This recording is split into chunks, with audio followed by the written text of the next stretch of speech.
Well, hello everyone. This is Dr. Ron coming right back at you with another episode of Boomer Life Lessons and Stories. I do hope this episode finds you all doing well, and please know you're always on my mind. This day and age is a different time, isn't it?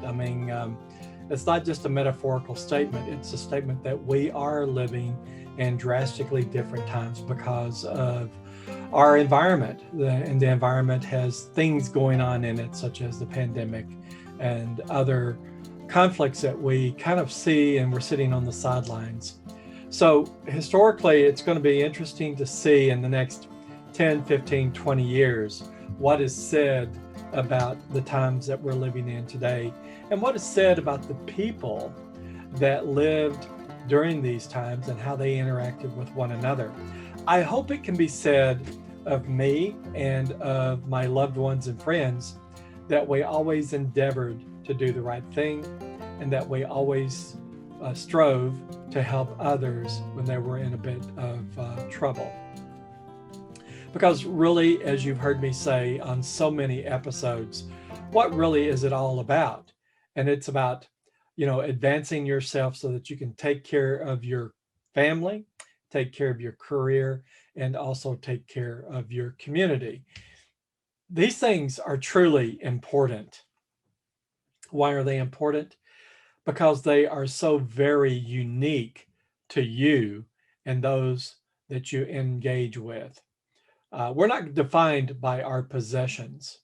We're defined by who we are internally here, what we deem important, what we're concerned about, the actions we take to externalize our belief system, meaning how we engage with others and how what we do to support and help. But all of that is to kind of gate us into the new episode. So what is the title of episode number 68? Well, the title is Sometimes Giving Help is Not Helping. Now, if you want to know more of what I'm thinking along those lines, please stick with us and we'll get to it in just a moment. If you could, do me a favor, help me by liking, sharing, and subscribing. That would help me definitely with the YouTube algorithm, and it would get the word out to other people that the things I have to say and share are helpful too. As a matter of fact, I was in a meeting today, and an individual came up and chatted with me. He was a member of the same club that I'm a member of. And I had no idea he had been watching my videos. And he gave me some strong encouragement. And I really appreciate the feedback. I'm not doing this to benefit myself. This is one of the ways that I'm giving back to the community that helped me so much throughout my life. And I'm hoping at some point in the future, you can do the same. Okay, so let's go ahead and get started with episode number 68. I'd like to share a story with you, actually a couple of stories. And one story is a little later than another story in my life. The first story is when I was living in Florida, and I love to travel up and down the East Coast, seeing the sights and just going here and there. And sometimes I'd go to auctions. Sometimes I would go to antique malls and shops and things of that nature. It's just kind of a hobby, And of course, going up and down the East Coast of Florida, there's that beautiful ocean right there. So one day I was traveling down, I think it was A1A. It could have been US 1. But in any case, I believe it was A1A. I stopped to get a cup of coffee because if anybody knows Dr. Ron, they know that he likes his coffee. So as I pulled into the restaurant, I noticed there was a gentleman sitting there at the door, and I got on my car and I started walking up, and he was just all slumped down, and he looked like he had been in a very bad way. One of the things I learned about Florida is that there is a lot of migrant traffic up and down Florida. In the winter, there's a lot of people coming down, and it could be homeless people, people that are in a bit of trouble, and they migrate down the Florida to warmer weather. And then in the spring, there's this mass migration that goes in the opposite direction. So I didn't know for sure, but I suspected that this individual was on his way walking down toward Miami. And again, he was disruffled. His clothes were, and it looked like he hadn't had a bath in a while. And clearly he was in something of a distress. And it occurred to me, why would he be sitting at the door of a restaurant and not going in? And obviously I thought to myself, well, perhaps he's hungry and he doesn't have any money. So I didn't say a word to him. I walked into the restaurant, I got my coffee, and I ordered a meal. And the meal was given to me, of course, in the sacks that they give you to carry out to the car. And I walked out the restaurant. And as I walked, I gently placed the bag of food right by him and a drink for him without saying a word. And then I walked on to my car.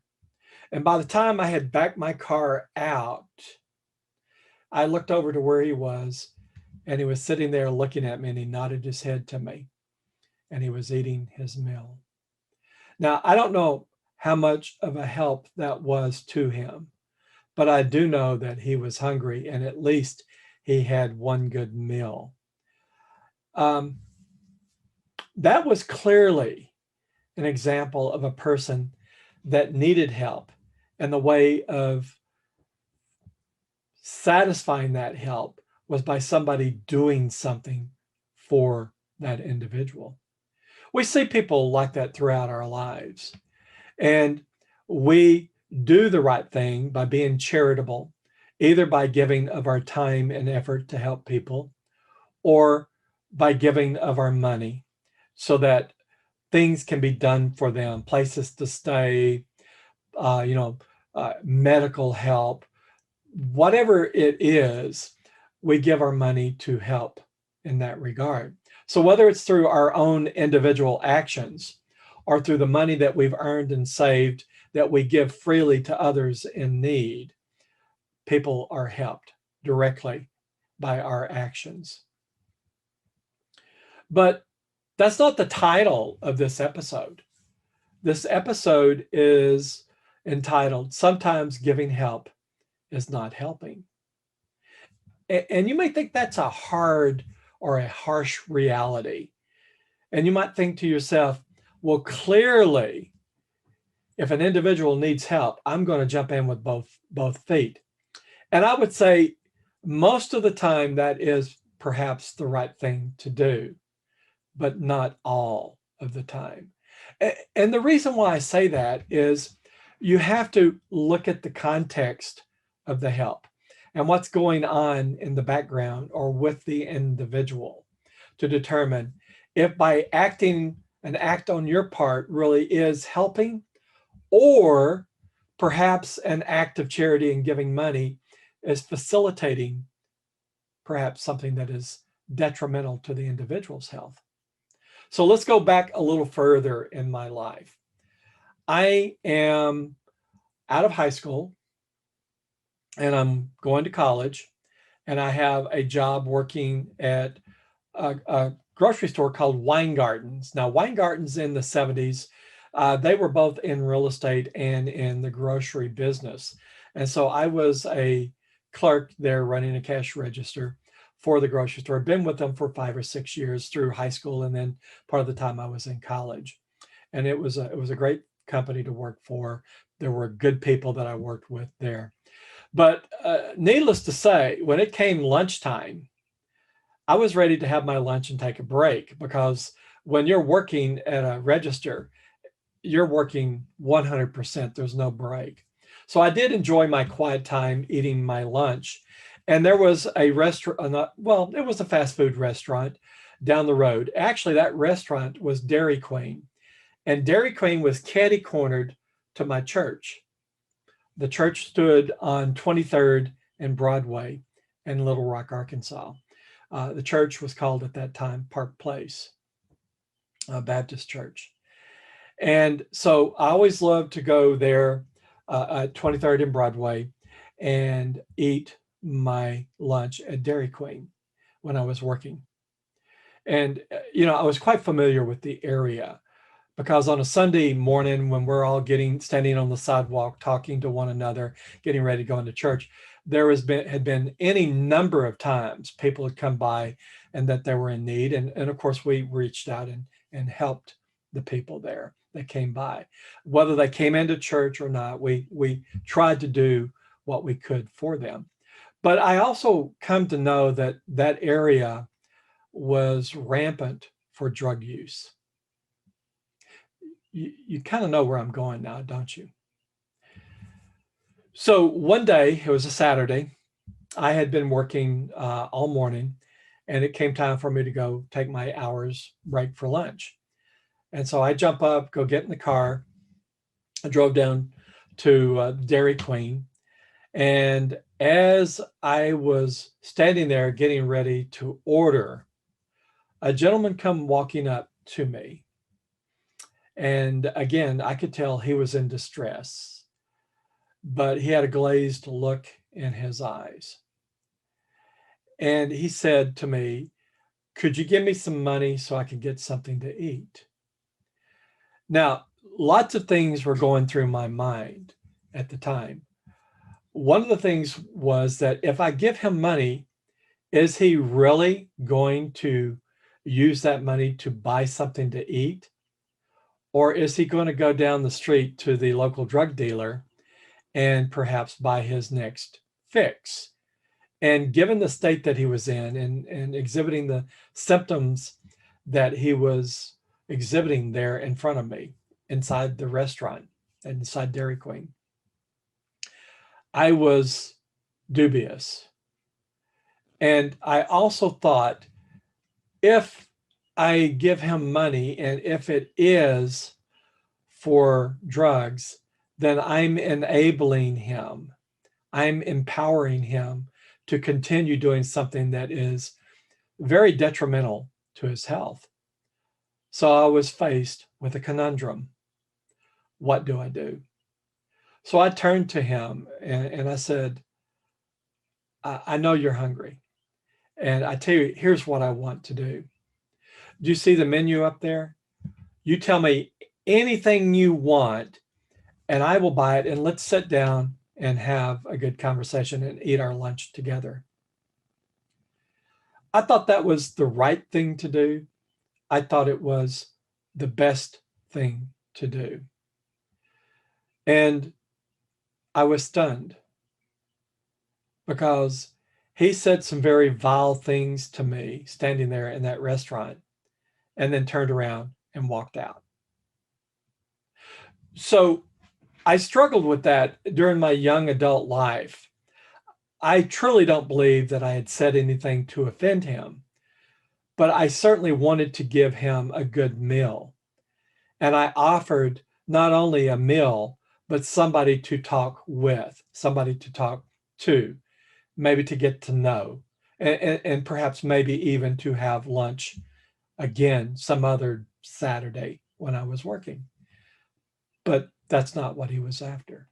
He wasn't really after help because he was hungry. He was after money to continue doing the things that was damaging his life and perhaps those around him. So thinking about that all these years and coming to this point where I'm sharing with you, I do believe I did the right thing. And other occurrences throughout my adult life have risen up where I have been trying to do the right thing by being charitable, but being charitable in a way so that it wasn't damaging to the individual, so that bad habits would not be propagated forward, or I would not be contributing to that. So you see, when you think about these sorts of situations, and perhaps you yourself have been faced with situations like this, We all come to understand that sometimes giving help is not giving help at all. It's not helping at all. And we do that when we believe, based on the evidence in front of us, the conversations we have, we believe in giving help, it would be detrimental to the individual's personal health and safety or those around him. So we choose to help by not giving the help. That's kind of I don't know what you would call that, right? There's probably some proper English term where giving help is not giving help, right? Doing something is not doing that thing, but doing something different. But whatever it is, from a philosophical standpoint or something just to think about, to reconcile yourself that you're striving to do the right thing. And even though you were not able to provide a meal to the individual because he chose to walk away, you didn't also contribute to his net. Well, let me back up and say you didn't contribute to his poor health or his poor habits or bad habits. What would you have done? I really would be interested in hearing that. I think it troubled me so much is that the way I was raised by my parents and my grandparents was such that if you see a need, you fill the need. If you see someone needing help, you go out and give them the help. You know, I wasn't raised in a wealthy family. I was raised in a hardworking blue-collar family, and my grandparents were off the farm, so to speak, and in their later years. But that family did everything they could to help anybody that they saw were in distress or perhaps had a need. So from that standpoint, based on my upbringing, it was very hard for me to see that individual walk away. And yes, I could have said, hey, stop. Here's $5 or $10 or whatever that amount would have been at that time. Go get you something to eat. But I didn't, because I was fairly certain that the money wouldn't have been used to buy something to eat. So that's the crutch of the matter. That is the moral of the story. Sometimes giving help is not helping at all. And I hope you understand why I did the things that I did in that particular instance and in the instant before with the young man sitting slumped down in front of the restaurant at the door.